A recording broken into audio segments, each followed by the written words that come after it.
Hello friends, welcome back to my channel. আশা করছি সবাই তোমরা ভালোই আছো।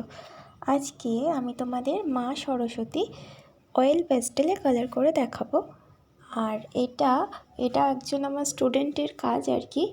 গ্রিটিংস কার্ডে সরস্বতী ঠাকুরটা আঁকতে হবে, এঁকে তারপরে কালারটা করতে হবে। এখানে আমি দেখাইনি আঁকাটা, কিন্তু কালারটা আমি দেখিয়েছি। ঠিক আছে, অয়েল প্যাস্টেলে কালারটা কীভাবে করতে হবে চলো তাহলে স্টার্ট করি। তোমরা আঁকাটা ফার্স্টে দেখে নাও কীভাবে করা আছে। তোমরা স্ক্রিনশট নিয়ে ফার্স্টে আঁকাটা করে নাও, তারপরে কালারটা আমি কীভাবে করেছি সেটা দেখতে থাকো। আমি এখানে ক্যামেলের অয়েল প্যাস্টেল কালার ইউজ করেছি। তোমরা তাহলে পুরো ভিডিওটা দেখতে থাকো।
ভিডিওটাতে যদি তোমাদের কোথাও বুঝতে প্রবলেম হয়ে থাকে তোমরা আমাকে কমেন্ট বক্সে কমেন্ট করে জানাও। আর এই পুরো ভিডিওটা দেখার পর যদি তোমাদের ভালো লেগে থাকে তাহলে তোমরা লাইক, কমেন্ট অ্যান্ড শেয়ার করে দিও। আর আমার চ্যানেলে নতুন বন্ধু হয়ে থাকলে আমার চ্যানেলটা সাবস্ক্রাইব করে দিও। আজকের মতো তাহলে এই পর্যন্তই, দেখা হচ্ছে আবার নতুন কোনো ভিডিও নিয়ে।